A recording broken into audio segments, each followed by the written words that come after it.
why does Bitcoin's price crash after a huge run up like 2011, 2013, 2017, and 2021? Well, in all of those cases, Bitcoin is an amazing asset, so it goes up over time. As the price goes up, more people notice that the price is going up. Eventually, lots of people notice that the price is going up, and people get riskier and riskier with how they're buying Bitcoin. So initially, when the price is down at a normal, sustainable level based on adoption of Bitcoin, people are doing very normal things with it. They're buying it with money they actually have. But as they get more confident that the price is going up and it's going to keep going up and it's going up even more and more and more, people start getting risky. So they start doing increasingly more unsustainable things to buy Bitcoin. And eventually, they start borrowing money to buy Bitcoin. And then they borrow money against borrowed money to buy Bitcoin. And then they borrow against their Bitcoin to get more money to buy more Bitcoin. And all of those things involve having to pay back the money that was borrowed, which means they're only sustainable if the price keeps going up. And the more the price goes up, the riskier people get. And pretty soon they're betting it's going to go up 2 to 1. Then they're betting it's going to go up 5 to 1, then 10 to 1, then 40 to 1. And even some websites, I believe like BitMEX, allow you to bet 100 to 1 on your money that something is going up. So the higher it gets, the more people get crazier and crazier with how they're buying it. And eventually, the person who is borrowing money 100 to 1, 40 to 1, even 10 to 1, has to pay that money back, or the market just can't sustain the upward trajectory because there's just not enough new adoption of Bitcoin to sustain that parabolic rise. As a result, the price starts to fall. Well, as the price starts to fall, everyone who borrowed money to buy it, which made the price go up at the very end of the parabolic rise, parabolic means parabola, meaning it's like a line that basically starts going up and then up and up and up and then goes basically vertical up. That's called a parabolic rise. Well, that happens because people are getting riskier and riskier. Now, long term, the market can actually afford almost any price level of Bitcoin. So, for example, the price topped out in 2011 at $32 before going through a major correction down to $2. Now, did that mean Bitcoin was not worth $32? No, it meant that back in 2011, when the total number of people using Bitcoin was tiny, tiny, tiny, it could not sustain $32, which is why it went back down to $2.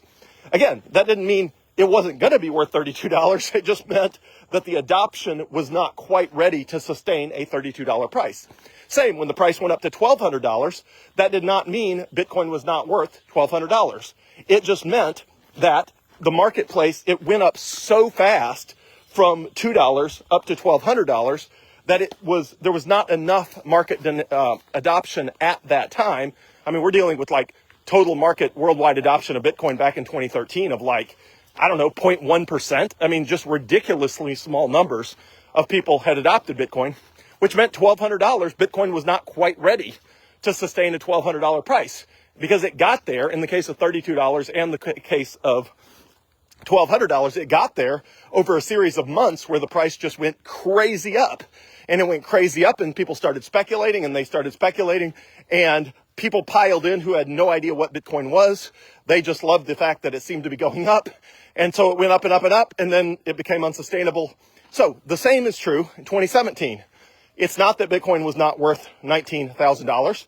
It just was not worth it couldn't sustain that price in 2017. And same in 2021 at $69,000. Obviously, Bitcoin is worth more than that today. And even the biggest price drop this year, back in April, I think it was like April 5th or whatever it was. Anyway, sometime in April, when it dropped back to $74,000, well, that's $74,000 after a 33% price correction. That is still $5,000 higher than the highest it ever got in 2021. So even in a major dip, it was still higher than the peak of the 2021 price, which tells us, again, that Bitcoin was worth more than $69,000. It just was not ready to sustain that price level in 2021 because the adoption in 2021 was not quite high enough to sustain a price that high. So the same is true today. Now, I personally do not think $114,000 is overheated. Again, you can follow James Check. He has by far the best research on Bitcoin and whether it's overheated or not overheated, and whether there's likely to be a price correction, and if so, how much. And usually I post some of his stuff. Sometimes I'll post some highlights, but it costs $29 a month. But if you're super into Bitcoin, or if you're planning on buying a lot of Bitcoin over the coming months, it is absolutely worth $29 a month. Even if you just turn it on, read a few updates, and turn it off, or turn it on for a month or two and then turn it off.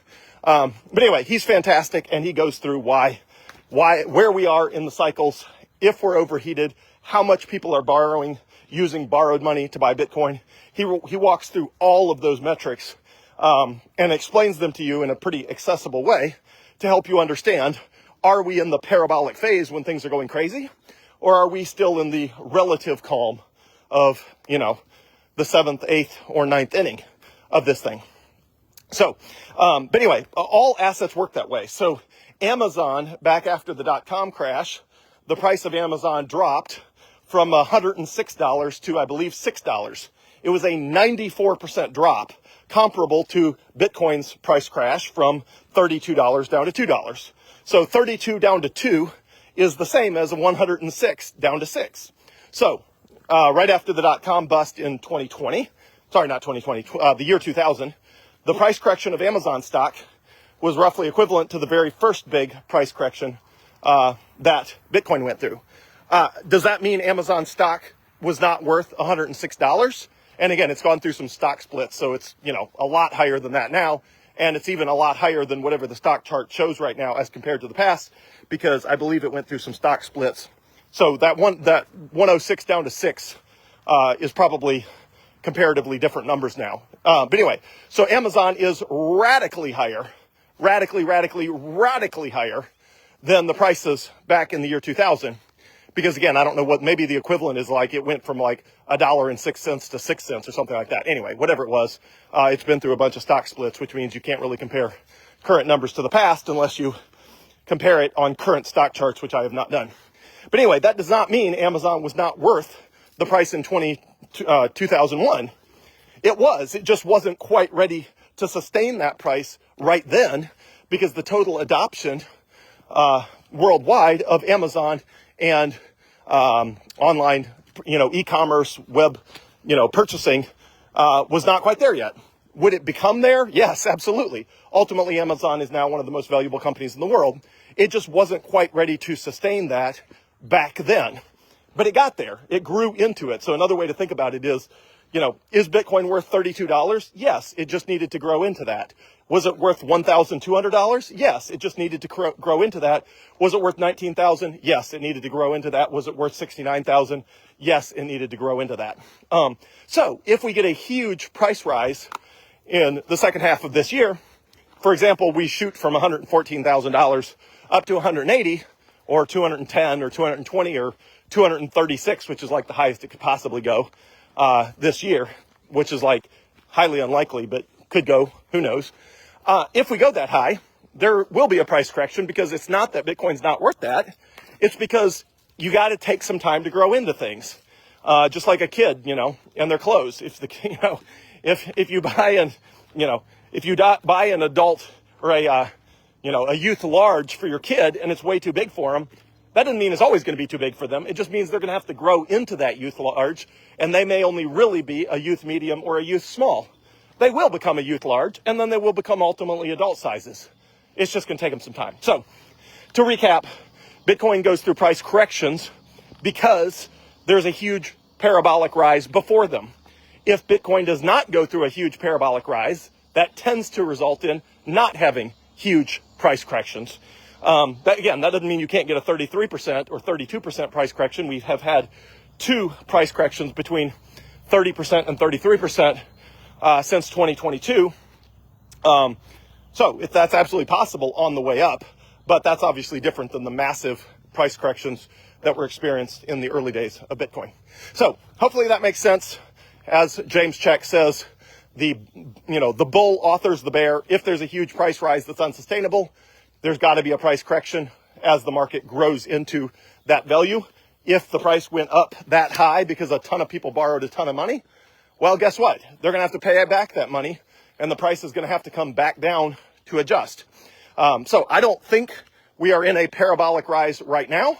It does not feel like we are, but you never know. And James Check is by far the best person to follow to give insights on where we are in the cycle, if we're at the top. And probably the best thing you can do with James Check is not buy the very tip top of the market, because he will tell you when things are getting steamy and overcooked and, the price is unsustainable and it just has to come back down, because all the metrics he's looking at tell you exactly that. Hopefully all that makes sense. Hopefully it's helpful. Thanks, everyone.